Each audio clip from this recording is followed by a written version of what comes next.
This news is presented by युवान trading company, डिडवी टिक्कर, हमीरपुर। सभी प्रकार के पावर टूल्स, इंडस्ट्रियल टूल्स और आटा चक्की इत्यादि के लिए संपर्क करें। जीवन उत्साह न्यूज के सभी दर्शकों का एक बार फिर से बहुत बहुत स्वागत है। मेरे हाथ में मेजरिंग टेप है, इसका अर्थ सीधा सीधा मैं फॉरेस्ट विभाग की तरफ। मैंने फॉरेस्ट विभाग के लगभग 3-4 न्यूज दिन से लगातार आपके बीच में रखे हैं, जिनमें मेरा जो मकसद है वो बिल्कुल साफ सुथरा है कि फॉरेस्ट विभाग की जो रिस्पॉन्सिबिलिटी है, जो हमारे किसान हैं उनकी जमीनों में उगे हुए पेड़ों को लेकर वो क्या है। सबसे पहले तो मैं एक सवाल पूछना चाहता हूं कि फॉरेस्ट विभाग के अधिकारी, कर्मचारी आखिर क्या जिम्मेवारियां निभा रहे हैं, और जो प्राइवेट स्तर पर ठेकेदार काम कर रहे हैं, जो चीड़ के पेड़ से बिरोजा निकालते हैं, उनको क्या क्या गाइडलाइंस दी गई हैं। अभी तक ना तो फॉरेस्ट विभाग ने कोई स्पष्टीकरण इसको लेकर दिया है और ना ही इसको लेकर अभी कोई बड़े स्तर तक मुझे बात समझ में आई है।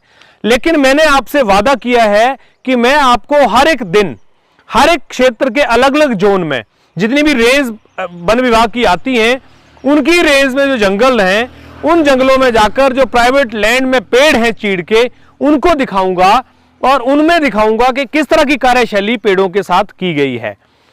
मेरा यहां पर एक और भी कहना है कि जिस तरह से भारत सरकार वन संरक्षण अधिनियम के तहत यह कहती है कि किसी भी पेड़ का नुकसान एक कानूनन अपराध है, तो ऐसे में जिन ठेकेदारों ने कॉन्ट्रैक्ट लिए हैं, उन्होंने जब इनके साथ में जो पेड़ों के जो बिरोजा निकालने के नियम हैं, उन नियमों का उल्लंघन किया है, तो ऐसे में हमारे किसानों को जो नुकसान हुआ है उसका जिम्मेवार कौन है। मैं आपको यहां पर यह बात भी बताना चाहता हूं कि मेरे सामने जो बातें आ रही हैं वो ये आ रही हैं कि किसानों के प्राइवेट लैंड्स में जो हैं पेड़ हैं, उनमें जो बिरोजा निकालने का जो पद्धति है, उस पद्धति में खामियां हैं, किसानों को ज्यादा जानकारी है नहीं, और क्योंकि इस तरह के मुद्दे कभी मीडिया में आए भी नहीं, और पहली बार जब जीवन उत्साह न्यूज ने इस तरह के मुद्दे पे काम करना शुरू किया है, तो किसानों ने भी इसमें खुलकर बोलना शुरू किया है, क्योंकि किसानों का नुकसान हो रहा है। किसानों को जो बिरोजा की पद्धति लगाई गई है, जिसका नियम क्या कहता है कि 15 इंच खड़ी होनी चाहिए, 4 इंच चौड़ी होनी चाहिए और आधा इंच गहरी होनी चाहिए। इससे ज्यादा अगर की जाती है तो जो एक्स्ट्रा किया जा रहा है उसका किसान को कोई फायदा नहीं मिल रहा है, और उसकी वजह से जो गहराई अंदर की तरफ की जा रही है, अंदर तक तो गहराई की नहीं जा सकती है, और जो की जा रही है उसकी वजह से पेड़ों का जो नुकसान हो रहा है वो किसान के लिए नहीं, केवल हमारे फार्मर्स के लिए नहीं, बल्कि भारत सरकार और वन संरक्षण अधिनियम के तहत भी एक बड़ी चिंता का विषय है। जिस तरह से हमारे पेड़ों का ये जो खुदान हो रहा है, ये जो हमारे पेड़ों का दोहन हो रहा है, उसकी वजह से ये पेड़ जो खराब हो रहे हैं, एक चिंता का विषय है। मैं सभी किसानों से ये कहना चाहूंगा कि आप जागरूक हों और इस अभियान में आप शामिल हों। आपके जो ठेकेदार यहां पर आपके पेड़ों के अंदर जो ये बिरोजा निकाल रहे हैं, उसमें पेड़ों का एक्स्ट्रा दोहन करने की वजह से आपके पेड़ तो खराब हो ही रहे हैं, आपको भी नुकसान हो रहा है। मैं बताता हूं कैसे नुकसान हो रहा है। मैं आपको आज लेकर चल रहा हूं मेहरे से गारली जाने वाले रोड पर। यहां पर एक स्कूल है, देखिए, शिवा सीनियर सेकेंडरी स्कूल मौलवी। ये मौलवी के पास में मैं ये जंगल में खड़ा हूं, ये प्राइवेट लैंड है यहां पर, और मैं आपको यहां पर दिखाऊंगा ये पेड़ों की हालत। मेरे सहयोगी यहां पर दिखाएंगे। ये देखिए, पेड़ों का जो यहां पर जो ये कटान किया है, ये आधा इंच से ऊपर नहीं होना चाहिए। मैं वन विभाग से ये पूछना चाह रहा हूं कि आप पिछले 5 दिनों से मैं लगातार खबरें आपके बीच में भेज रहा हूं, आप लोग इसका स्पष्टीकरण दे क्यों नहीं रहे कि आखिर ये जो ठेकेदार काम कर रहे हैं, ये जो पेड़ों का दोहन एक्स्ट्रा कर रहे हैं, पेड़ों का नुकसान कर रहे हैं, इसको लेकर किसकी जिम्मेवारी है? ठेकेदारों की रिस्पॉन्सिबिलिटी क्या है? आपके गार्ड्स की जिम्मेवारी क्या है? बीओस की जिम्मेवारी क्या है? आपके आरओस की जिम्मेवारी क्या है? आपके डीएफओ साहब की जिम्मेवारी क्या है? कौन इसको लेकर रिस्पॉन्सिबल है? अब मैं आपको आज यहां पर दिखाऊंगा। मैं आपको, देखो, इसी बार का नहीं, पिछली बार का भी दिखाऊंगा। अगर मैं इसकी चौड़ाई नापता हूं तो 6 इंच, और अगर मैं इसकी लंबाई नापता हूं तो मैं लंबाई नापने के बाद आपको दिखाता हूं, ये देखिए 20 इंच। और अगर इसको मैं अब नए वाले को नापता हूं, नए वाले को भी नापता हूं तो 20 इंच, और यहां पर मैं नापता हूं तो 6 इंच। मतलब कोई भी पैरामीटर इनके पास नहीं है। दूसरी तरफ मुझे एक बात, जो मैं कुछ कुलीज होते हैं उनसे मैंने बात करी ऑफ द कैमरा, तो मैंने उनसे बात करके पूछा कि आपको ठेकेदारों ने क्या निर्देश दिए हैं, तो उन्होंने कहा कि जी हमें ठेकेदार ने कुछ बताया ही नहीं है। अभी बाई चांस किसी एक आदमी ने बोला है।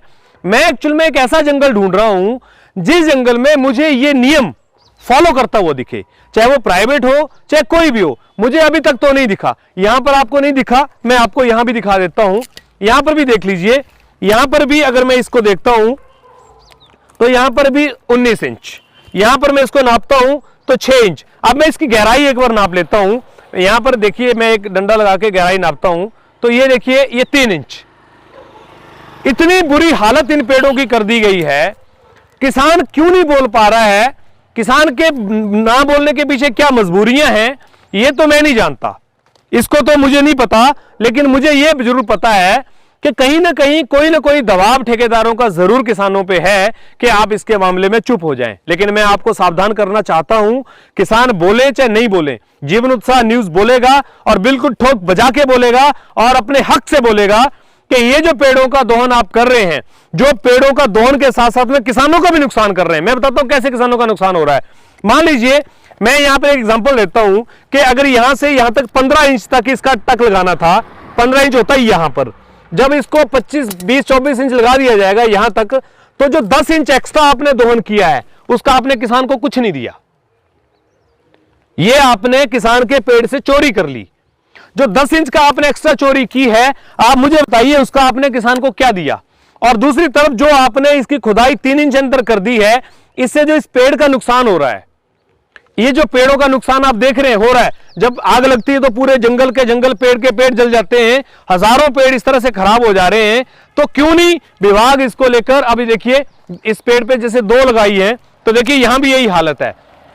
अगर आप इस पेड़ पे आ जाते हैं, मैं आपको यहां भी दिखाऊंगा, यहां पर भी वही हालत की हुई है, सेम पोजीशन है यहां पर भी।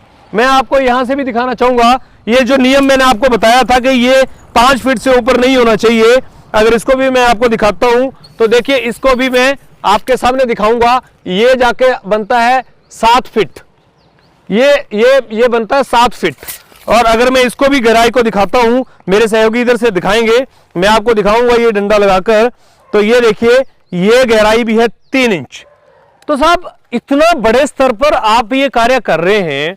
और ये मैं आपको केवल यही की बात नहीं बता रहा हूं, मैं आपको केवल बड़सर डिवीजन, बजट रेंज, भोटा रेंज की बात नहीं कर रहा हूं। मुझे ऐसा लगता है हिमाचल प्रदेश का कोई कोना ऐसा नहीं है जहां पर इस तरह की हालत ना की गई हो। जैसे देखिए, ये देखिए पेड़ को, ये हालत है इस पेड़ की।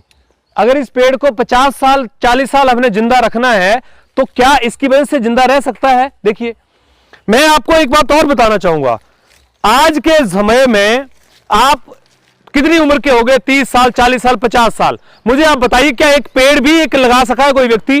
एक पेड़ लगाने के लिए भी आदमी की पूरी जिंदगी निकल जाती है, फिर जो लगे हुए हैं हम उनको खराब करने के लिए क्यों तुले हुए हैं?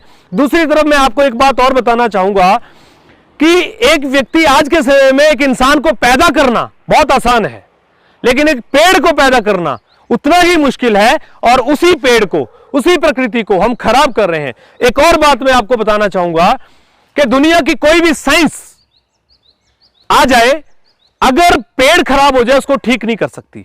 ये पीडब्ल्यूडी का रोड है, आपको मैं इस रोड पे दिखा रहा हूं। ये रोड खराब हो गया था, ठेकेदार ने गलत तरीके से बनाया था, इसको ठीक किया जा सकता है। एक पंचायत के अंदर भ्रष्टाचार होता है, उसको उसके ऊपर रिकवरी की जा सकती है। लेकिन एक पेड़ जब छील दिया, एक पेड़ जब इस तरह से खराब कर दिया, इसको दुनिया का कोई साइंटिस्ट ठीक नहीं कर सकता। साहब, जब आप ठीक कर नहीं सकते तो खराब क्यों करवा रहे हैं? ठेकेदारों के माध्यम से जो आपने किसानों के पेड़ों की, माफी चाहूंगा, केवल किसानों के पेड़ों की नहीं, इस प्रकृति में लगे हुए पेड़ों की, इस प्रकृति की रक्षा करने की जो बात आप करते हैं, इस प्रकृति की जो दुहाई आप देते हैं, एनवायरमेंटल क्लियरेंस वाले एक गांव के लिए रोड निकलना हो ना तो एक पेड़ काटने की इजाजत नहीं देते। अगर गांव के अंदर बहुत इंपॉर्टेंट रोड बनना हो तो फॉरेस्ट वाले एक पेड़ काटने की परमिशन नहीं देते हैं। लेकिन यहां पर हजारों पेड़ों को खराब किया जा रहा है इस अवैध तरीके से बेरोजगार निकालते हुए। जिम्मेवार कौन? क्यों विभाग इसका जवाब नहीं देने के लिए तैयार है? मैं ये जानना चाहता हूं, पब्लिक ये जानना चाहती है कि जब आपने ठेकेदारों को ये लाइसेंस दिए हुए ठेका ये रोजा निकालने के, तो आप उनसे क्यों नहीं पूछ पा रहे हैं कि ये गलत कार्य क्यों हुए, किसकी वजह से हुए? आपके गार्ड की क्या रिस्पॉन्सिबिलिटी है वो आप तय कीजिए, ये काम हमारा नहीं है। लेकिन कहीं ना कहीं आज आपको मैं इस जंगल में लेकर चला हूं, मैं आपको अगले लगातार 20 दिन चाहे कुछ भी हो जाए साहब बिल्कुल नहीं रोकेंगे। आपको इस बात का जवाब देना पड़ेगा कि पेड़ों का जिस तरह से दोहन हो रहा है, किसानों के साथ जिस तरह से छल हो रहा है, इसका जिम्मेदार कौन है? आप हमारे साथ इसी तरह से बने रहिए, खबर को शेयर जरूर कीजिएगा। अगर आप किसान हैं तो आपका धर्म बनता है, क्योंकि मैं आपके हक के लिए खबर उठा रहा हूं। मेरा व्यक्तिगत इसमें कोई फायदा नहीं है, मेरे व्यक्तिगत फायदे की मुझे कोई परवाह नहीं है। मुझे परवाह है तो इस बात की कि हमारे संविधान के साथ, हमारे कुदरत के साथ जो खिलवाड़ किया जा रहा है उसकी जिम्मेवारी कोई ना कोई व्यक्ति ले, और जब इस जिम्मेवारी को लेंगे तो फिर इस बात को लेकर हम कह सकते हैं कि सरकारें वाकई ही सीरियस है इस मामले को लेकर। अन्यथा मुझे कोई बात समझ में नहीं आ रही है। पिछले 5 दिनों से 6 दिनों से मैं रोज एक जंगल आपके बीच में लेकर आ रहा हूं और आगे भी लेकर आऊंगा। बने रहिए आप हमारे साथ में। चैनल को सब्सक्राइब नहीं किया है तो जरूर कीजिए, क्योंकि इस तरह के मुद्दों को लेकर जीवन उत्साह न्यूज हमेशा काम करता है और करता रहेगा। आपके सामने सच और झूठ दोनों सामने लाएगा। बहुत बहुत धन्यवाद आप सबका।